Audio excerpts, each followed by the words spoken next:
Hello and Assalamu alaikum. Welcome to my YouTube channel Dr. A.R. Nasir in UK. आज की video में मैं discuss करने जा रहा हूँ एक बहुत इंपॉर्टेंट टॉपिक जिसका आप सबको बहुत ज़्यादा इंतज़ार है and we will discuss today कि हम कैसे डिपेंडेंट वीज़ा को स्किल्ड वर्कर वीज़ा में स्विच कर सकते हैं. So without wasting any time let's get started.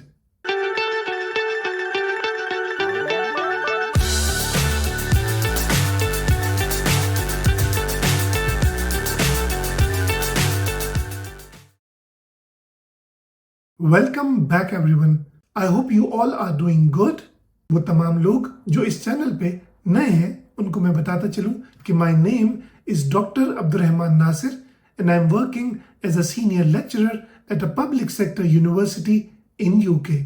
और मैं यूके आया हूं थ्रू ग्लोबल टैलेंट वीज़ा और मुझे ज्वाइन किया है मेरी फैमिली ने एज डिपेंडेंट मेंबर्स. सो अगर आप भी जानना चाहते हैं कि कैसे अपने डिपेंडेंट वीज़ा को स्विच कर सकते हैं towards a skilled worker visa, so please इस वीडियो को एंड तक देखिएगा ताकि आपके पास वो तमाम इंफॉर्मेशन आ सके जिसको जानकर आप भी अपने वीज़ा को कन्वर्ट करने की तैयारी शुरू कर दें from dependent visa to a skilled worker visa. वो तमाम लोग जो इस चैनल को सब्सक्राइब कर रहे हैं और मेरी वीडियोज़ को लाइक कर रहे हैं उनका बहुत thank you. Please keep on motivating me by subscribing to my channel, by liking my videos and by sharing my videos.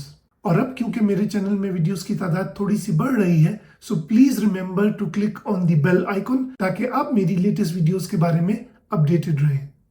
So coming back to the topic, today we are going to discuss how to switch a dependent visa to a skilled worker visa. सबसे पहले पैदा होता है वो सवाल कि वो तमाम लोग जो यूके में एज डिपेंडेंट वीजा होल्डर्स रह रहे हैं क्या वो अपने वीज़ा को स्किल्ड वर्कर वीज़ा में कन्वर्ट कर सकते हैं. सो इसका जवाब है यस, जी हाँ. आप अगर यूके में एज डिपेंडेंट वीज़ा होल्डर हैं तो आपको ये जानकर बहुत खुशी होगी कि आप अपने वीज़ा को स्विच कर सकते हैं towards a skilled worker visa. यहाँ मैं आपको बताता चलूँ about the benefits of switching towards a skilled worker visa. So by making this switch you will gain freedom to live and work in the UK on your own terms. क्योंकि आप UK में इस वक्त रह रहे हैं किसी के डिपेंडेंट के तौर पे और अगर आप अपने वीज़ा को स्विच करने में कामयाब हो जाते हैं towards a skilled worker visa तो फिर आप किसी के ऊपर भी रिलाय नहीं कर रहे होंगे for your further stay in UK. And once you get your visa switch from the dependent visa towards a skilled worker visa, so वो तमाम लोग जो आपकी फैमिली मेंबर्स के तौर पर यूके में रह रहे हैं आप उनको अपना डिपेंडेंट बना सकते हैं. यहाँ पर let's discuss the brief overview of the skilled worker visa. आप भी अपनी स्क्रीन पे देख सकते हैं कि as the skilled worker visa holder you can live, work, study and travel freely to and from the UK for up to 5 years. Yes, अगर आप स्किल्ड वर्कर वीज़ा हासिल कर लेते हैं तो आप यूके में इजीली फ्रीली रह सकते हैं, काम कर सकते हैं और स्टडी भी कर सकते हैं and you can travel from and to UK for up to 5 years. और अगर आप कामयाब हो जाते हैं for living in UK for 5 years on this skilled worker visa, in that case you can apply for indefinite leave to remain. आप ILR के लिए भी अप्लाई कर सकते हैं for getting yourself settled in UK. और अगर आप ILR अप्लाई करने में कामयाब हो जाते हैं सो आप अपने सफ़र को शुरू कर सकते हैं for getting the British citizenship. So coming back to the point, what are the requirements for switching your dependent visa to a skilled worker visa. आप अपनी स्क्रीन पे देख सकते हैं कि basically there are 3 requirements. Number 1 is the job offer, यानी आपके पास job offer होनी चाहिए. वो कैसी जॉब ऑफर होनी चाहिए अभी कुछ ही देर में इसको डिस्कस करते हैं. The second requirement is the requirement of salary and lastly the third requirement is the English language proficiency. So आइए बारी बारी इन सारी रिक्वायरमेंट्स को डिस्कस कर लेते हैं. सबसे पहले देखते हैं about the job requirements, the employment requirements. आप अपनी स्क्रीन पे देख सकते हैं कि before applying to switch from your dependent visa to a skilled worker visa you must have an offer of a job that is in an eligible occupation.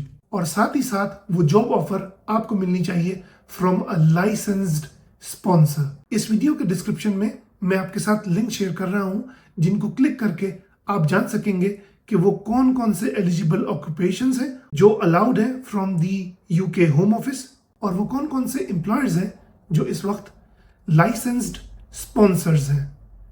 यहां पर मैं आपको बताता चलूं कि you must also have the qualifications and the professional accreditations to perform the role you have been offered, which means कि वो role जो आपको ऑफर किया गया है आप ना सिर्फ उसको एक्सेप्ट करेंगे but your qualifications and your professional accreditation must meet those requirements जो साबित कर सके कि आप ये जॉब कर सकते हैं।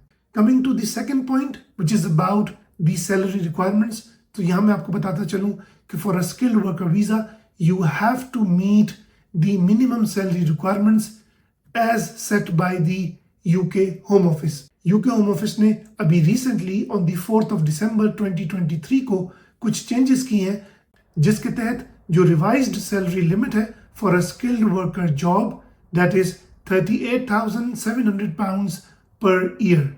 लेकिन अगर आप स्प्रिंग 2024 से पहले कोई स्पॉन्सर्ड जॉब हासिल करने में कामयाब हो जाते हैं सो आपके लिए वो रिक्वायरमेंट होगी 26,200 pounds पर ईयर। यहां पर मैं आपको बताता चलूं कि according to UK home office there are certain occupations जिनके ऊपर जो मिनिमम सैलरी थ्रेशोल्ड है जो कि बढ़ाकर 38,700 pounds कर दिया गया है वो अप्लाई नहीं होता। And we have the example of care visa holders जिनके ऊपर ये रूल अप्लाई नहीं होता। अगर आप यूके गवर्नमेंट की वो रीसेंट अनाउंस चेंजेस के बारे में जानना चाहते हैं तो please watch my this video ताकि आपको तमाम न्यू अनाउंस्ड रूल्स के बारे में पता चल जाए जो यूके होम ऑफिस की तरफ से 4th December 2023 को अनाउंस की गई थी। अब बारी आती है about the demonstration of your English language proficiency. आप अपनी स्क्रीन पे देख सकते हैं कि in order to get the skilled worker visa you have to demonstrate English language proficiency either through tests, qualifications or coming from an eligible English speaking country। यानी कि आप अगर किसी भी eligible English speaking country से आ रहे हैं सो आपको इन requirements को मीट करने की जरूरत नहीं होगी। And if you are not coming from an eligible English speaking country तो आपको इन requirements को मीट करना जरूरी होगा। अब बात करते हैं about how to prove your English language proficiency through tests। आप अपनी स्क्रीन पर देख सकते हैं कि you can prove your English language proficiency by passing an approved English language test, proving you can read, write, speak and understand English to level B1 on the Common European Framework of Reference for Languages scale, जिसको हम CEFR scale भी कहते हैं। यहां पर मैं आपको guide करता चलूं कि जो common European framework of languages scale है इसके तहत जो B1 लेवल है that is equal to around 5.0 score of IELTS, which means कि अगर आप international English language testing system के तहत 5.0 से ज्यादा का स्कोर हासिल कर सकते हैं तो आप इस इंग्लिश लैंग्वेज की प्रोफिशिएंसी रिक्वायरमेंट्स को मीट कर रहे हैं।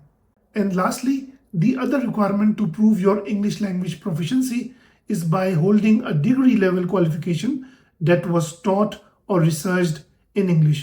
इस थर्ड रिक्वायरमेंट को पूरा करने के बारे में आपको अपने प्रोस्पेक्टिव एम्प्लॉयर से पूछना पड़ेगा कि क्या वो आपकी ये जो क्वालिफिकेशन है इसको एक्सेप्ट कर रहा है कि नहीं, और जो एम्प्लॉयर का ह्यूमन रिसोर्स डिपार्टमेंट है वो आपको इसके बारे में ज्यादा क्लैरिटी से बता सकता है। सो अगर आप ये तमाम रिक्वायरमेंट्स मीट कर लेते हैं तो आप अपने डिपेंडेंट वीजा को स्विच कर सकते हैं to a skilled worker visa. और आप जैसे ही ये तमाम रिक्वायरमेंट्स मीट कर लेते हैं तो आपको अपना एप्लीकेशन फॉर्म सबमिट करवाना है, अपनी एप्लीकेशन फी सबमिट करवानी है, जो हेल्थ केयर सरचार्ज है वो पर ईयर पे करना है, you have to meet the requirements of your biometrics, और साथ ही साथ आपको तमाम रिक्वायर्ड डॉक्यूमेंट्स सबमिट करवाने हैं। तो अगर आप ये तमाम रिक्वायरमेंट्स फुलफिल कर लेते हैं सो आप भी कर पाएंगे अपने डिपेंडेंट वीजा को switch towards a skilled worker visa और अपनी लाइफ को बहुत इजी और इंडिपेंडेंट बना लेंगे इन यूके। आई होप आज की वीडियो आपको बहुत पसंद आई होगी। Please like this video and please share this video among your circle ताकि दूसरे लोगों का भी फायदा हो सके। I would again request you all to please subscribe my channel ताकि मेरे चैनल की रीच बढ़ सके और मैं मोटिवेटेड रहूं to make more and more content. मिलते हैं अगली किसी इंफॉर्मेटिव वीडियो के साथ। अपना बहुत ख्याल रखिए। अस्सलाम वालेकुम। May peace be upon you.